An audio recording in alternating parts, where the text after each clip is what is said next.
ஓம் சாய்ரா. அன்பு குழந்தையே, என் வாழ்க்கையே போராட்டமாக இருக்கே சாயப்பா. நான் போராடி போராடி ரொம்ப களைச்சி போயிட்டேன். இதுக்கு மேலே என்னால் எதையும் தாங்கவும் முடியாது, சமாளிக்கவும் முடியாது. எப்படியாவது என் வாழ்க்கையை உயர்த்துங்க, எனக்கான நல்லது செய்யுங்க.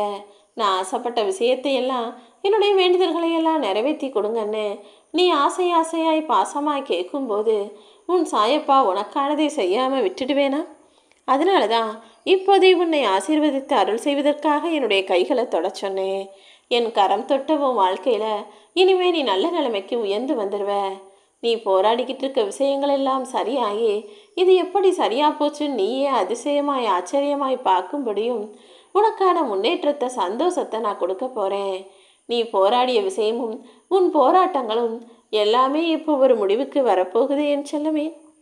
பணத்தை சம்பாதிக்கிறதுக்கு ஒரு புத்தி வேணும், அதை ஒழுங்காக சேர்த்து வைக்கிறதுக்கு ஒரு தெளிவு வேண்டும், சேர்த்ததை நியாயமாக செலவழிப்பதற்கும் ஒரு தெளிவு வேண்டும்.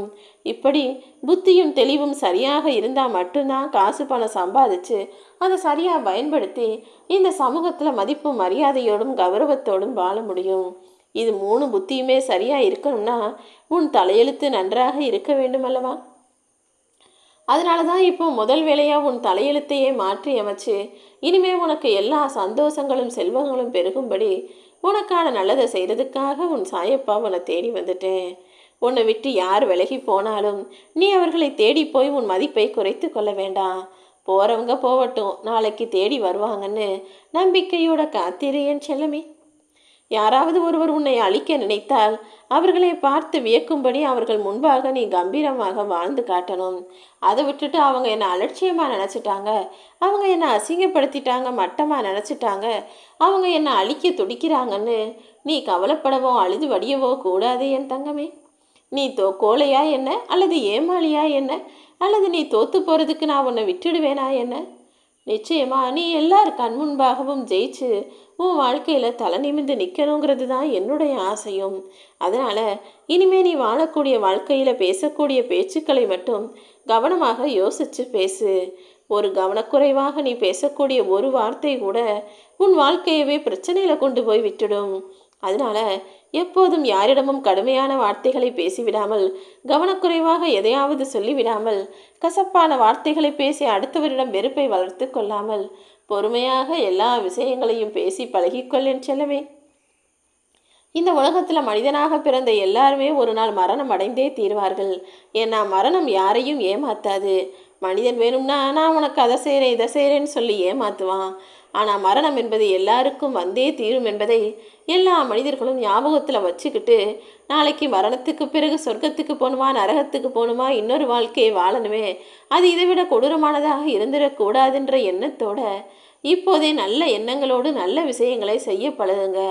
நாளைக்கு நடக்கிறத நாளைக்கு பார்த்துக்கலாம். இன்னைக்கு நான் என் புத்திக்கு என்னுடைய சிறு புத்திக்கு ஏற்ற மாதிரி அடுத்தவங்களுக்கு கெடுதல் செய்வேன், அடுத்தவங்களை ஏமாற்றுவேன், துரோகம் செய்வேன் நினச்சிக்கிட்டு வாழக்கூடிய மனிதர்களுக்கு மத்தியில் நீ உன் வாழ்க்கையை வாழ்வதென்பது கொஞ்சம் கஷ்டம்தான்.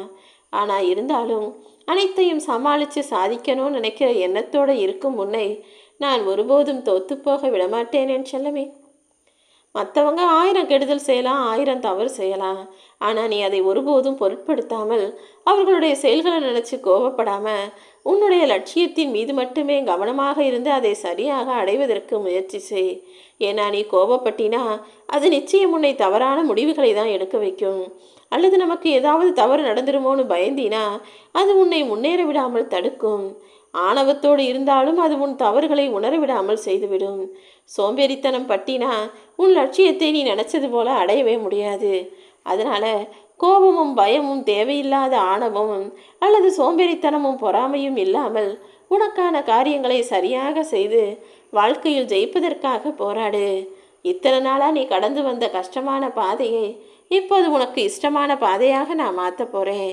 நீ ஆசைப்பட்ட விஷயங்களும் நீ இஷ்டப்பட்ட விஷயங்களுமே நீ உன் வாழ்வில் நடக்கும்படி உன்னை ஆசிர்வதிப்பதற்காக தான் என் கைகளை தொடச் சொன்னேன். ஓம் சாய்ராம்.